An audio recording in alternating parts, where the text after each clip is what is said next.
They gave them a red book. We have a blue one. There is something terrifying about a small book that fits in your pocket. Not because books are dangerous. Jews would be in real trouble if that were true. We are the people who turned read this into a multi-generational contact sport. Give a Jew one sentence, and within 20 minutes there are three interpretations, two arguments, a footnote, a commentary, a counter-commentary, and someone's uncle saying, actually, Rashi says, books are not the problem. The problem is when a book stops being an invitation to think and becomes a demand to obey. That was Mao's Little Red Book. Its official title was Quotations from Chairman Mao Tse, but history remembers it by the color red, revolutionary red, blood red, the color of movements that promise liberation while quietly measuring the size of the cage. And apparently, it is fashionable again, because nothing says I am on the right side of history quite like waving around the pocket manual of a totalitarian dictator responsible for one of the most catastrophic ideological movements of the 20th century. The Little Red Book is being handed out as a gift on college campuses. It shows up at political rallies. Social media influencers wave it around like it is some edgy new accessory, as if they found vintage oppression at a Brooklyn thrift shop and decided it matched their keffiyeh. How adorable. A mass mobilization tool from a regime that crushed dissent, humiliated intellectuals, destroyed families, and turned neighbors into informants is now being treated like a revolutionary coffee table prop by people who think history began with their first TikTok. This is what happens when moral vanity meets historical illiteracy. During China's Cultural Revolution, people carried the Little Red Book like a sacred object. They memorized it, quoted it, waved it in crowds, recited it to prove loyalty.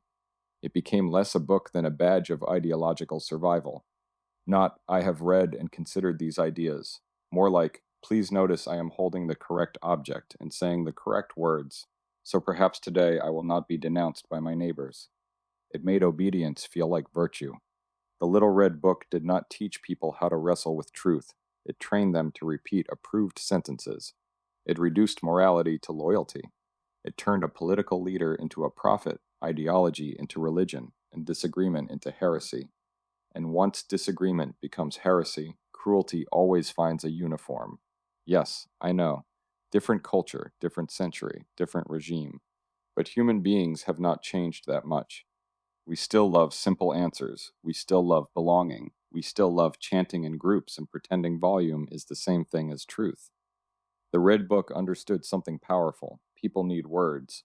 Words organize courage, fear, identity, loyalty, pain, hope, and anger. Give people wisdom, and you give them roots. Give them slogans, and you give them marching orders. That is why bad ideas are never satisfied with being explained. They must be repeated, over and over, until the slogan replaces the thought, until the chant replaces the conscience, until the crowd replaces the soul. And that is where Judaism comes in, walking in late with a stack of books, a skeptical eyebrow, and a grandmother yelling, eat something first, because the Jewish tradition is almost the exact opposite of the Little Red Book. The Red Book said, repeat. Judaism says, remember. The Red Book said, obey the leader. Judaism says, argue even with God.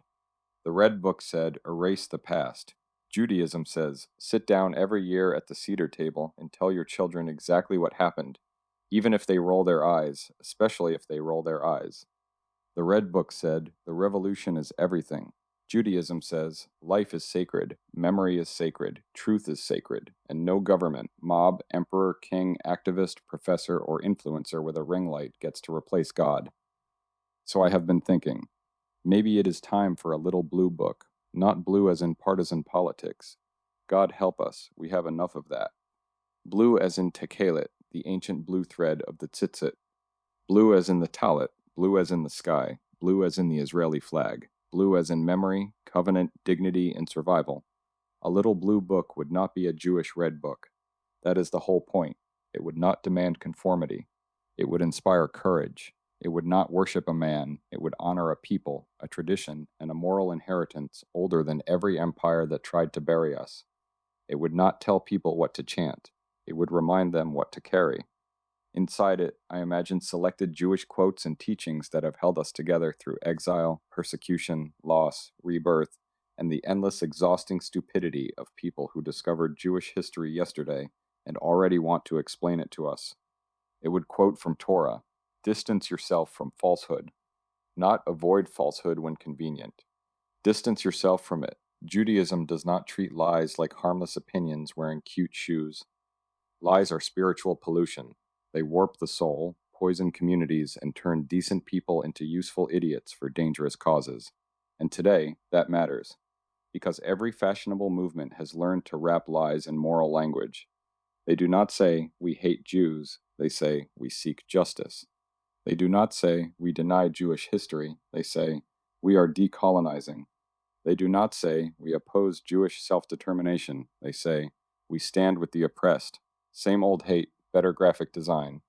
So maybe the first commandment of the Little Blue Book should be this: tell the truth, even when it costs you friends, especially then. He would quote from Psalms, "Those who sow in tears shall reap in joy," because Jewish history is not denial of pain.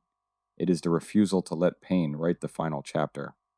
It would quote from Pirkei Avot, "In a place where there are no men, strive to be a man." Or in modern language, when courage is missing, become the person who brings it. Not the loudest person, not the trendiest person, not the person with the safest opinion at the safest table. The person willing to stand when everyone else is checking which way the wind is blowing.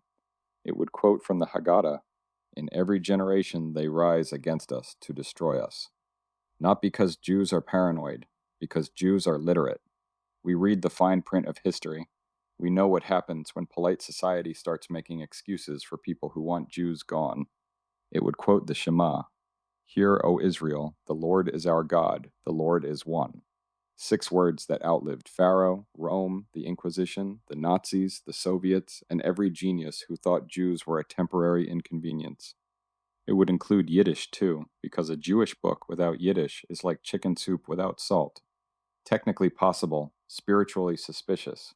A bissel chutzpah, a little nerve. Menschlichkeit, decency, character, humanity. Dayenu, enough. And maybe that is the word we need most right now. Dayenu, enough with the lies, enough with Jew hate dressed as liberation, enough with anti-Zionism marketed as virtue, enough with people who oppose every nationalism except their own, enough with human rights language used to erase Jewish rights, enough with institutions fluent in every prejudice except anti-Semitism, enough with mobs screaming elimination and calling it peace, enough with influencers cosplay shopping from tyranny and calling it resistance. Enough. A Little Blue Book would be small enough to carry, but deep enough to steady the soul. For the Jewish student sitting alone on campus, it would say, "You are not crazy." For the parent raising proud Jewish children, it would say, "Do not apologize for their inheritance." For the ally trying to understand, it would say, "Start with history, not slogans." For the tired, angry, grieving Jew, it would say, "Breathe, remember, stand." And for the stubborn, "Good, we need you most of all." The Red Book wanted ideological soldiers. The Blue Book would help create moral witnesses, people who know the difference between criticism of Israel and hatred of Jewish self-determination, people who understand that peace requires truth, not fantasy, people who can say, without flinching, that Jewish life matters, Jewish memory matters, and Jewish sovereignty is not up for a vote by people who cannot find Judea on a map. The world has enough slogans. It needs rooted sentences. It needs old wisdom in portable form. It needs something people can open when the mob gets loud and their courage gets tired. A little blue reminder that we have been here before, that we have survived worse, that we do not answer hate with silence, that we do not answer lies with panic, that we answer with memory, truth, humor, and moral clarity. The Little Red Book taught people to bow before power. The Little Blue Book should teach people to stand, and standing, for Jews, has always been a revolutionary act. If you enjoy my writing, support me by buying my book, Screaming into the Void, available on paperback or Kindle on Amazon.com.